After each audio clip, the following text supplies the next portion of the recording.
Seoul, Reuters. North Korean leader Kim Jong-un's 28-year-old sister will make her debut on the world stage when she visits South Korea to attend the opening ceremony of the Winter Olympics on Friday, Seoul's unification ministry said.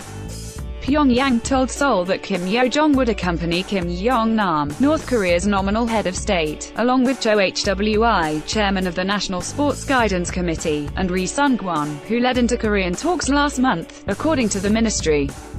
Kim Yo-jong would be the first member of the Kim family, born on the sacred Mount Parektu, which is a centerpiece of the North civilization and propaganda campaign, to cross the border to the south.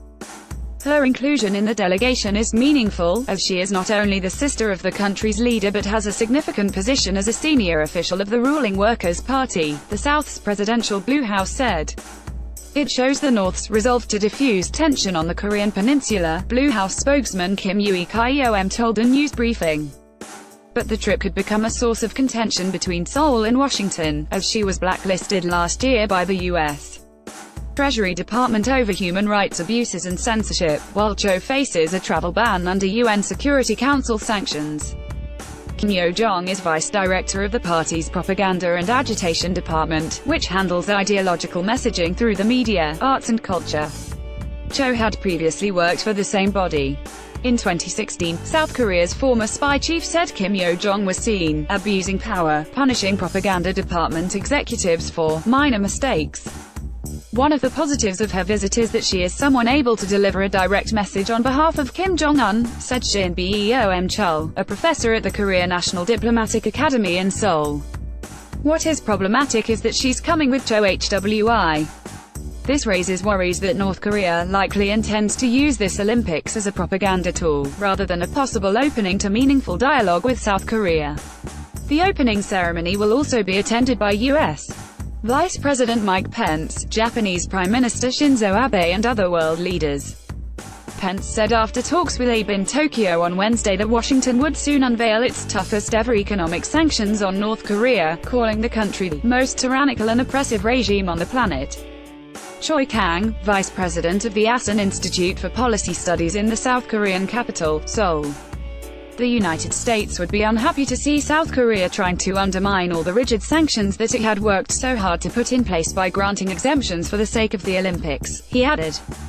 Personally, Pence would feel uncomfortable just being in the same place with the North Koreans, from princess to top policymaker. Having previously only occasionally appeared in the background, the young heiress has moved to the front and center of media photos more recently, assisting her brother at numerous state events. In October, Kim Yo-jong was promoted to the party's Politburo, an opaque, all-powerful decision-making body that decides top state affairs. Members of North Korean cheering squad walk at an expressway service area in Gapyeong, South Korea, February 7, 2018. Yonhap via Reuters. The promotion is a sign Kim Jong-un is consolidating his position by drawing his most important people closer to the center of power, experts and officials say. On Tuesday, Kim Yo-jong was seen in state media greeting a North Korean art troupe that has since departed for the South to stage performances during the Olympics. She could deliver a message from Kim Jong-un in a way that conveys personal seriousness and commitment that even Kim Jong-nam couldn't. Andre Abrahamian, a research fellow at Pacific Forum CSIS in Hawaii, told Reuters. It may be a sign that Pyongyang is going to pull out all the stops in the next couple weeks, in terms of making plans with Seoul.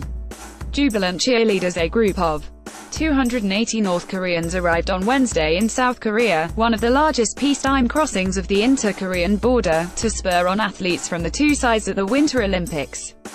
The delegation, formed mostly of a 229-member cheer squad, reached a border checkpoint by bus at around 0030 GMT, Seoul's unification ministry said. Besides the cheer squad, there were 26 taekwondo performers, 21 journalists and 4 North Korean Olympics Committee members, including Sports Minister Kim Il-juk, it added. After security controls, the group left for the Olympics venue in the alpine resort town of Pyeongchang. They arrived a day after a North Korean ferry crossed the border with a 140-strong orchestra to perform during the Games. Oil request. After the troops' Tuesday arrival on the ferry, which is also being used as accommodation, North Korea asked the South to provide oil for refueling, the unification ministry said.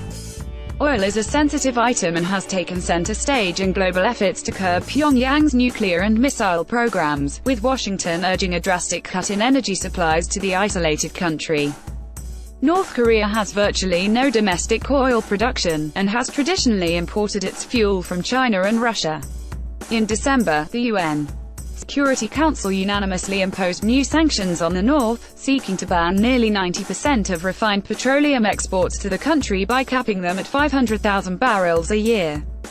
There was a request for oil support during our discussions with the North after the ship arrived, and we're reviewing it now, ministry spokesman Bae Tae-hyun told a news briefing in Seoul. In Tokyo, asked about concerns that South Korea was making exceptions to the sanctions, Japanese Chief Cabinet Secretary Yoshihide Suga said it was important not to let up pressure. "We must not be fooled by North Korea's smile diplomacy," he told a news conference.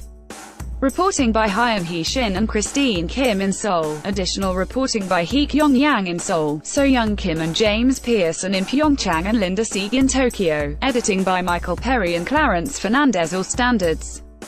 The Thomson Reuters Trust Principal.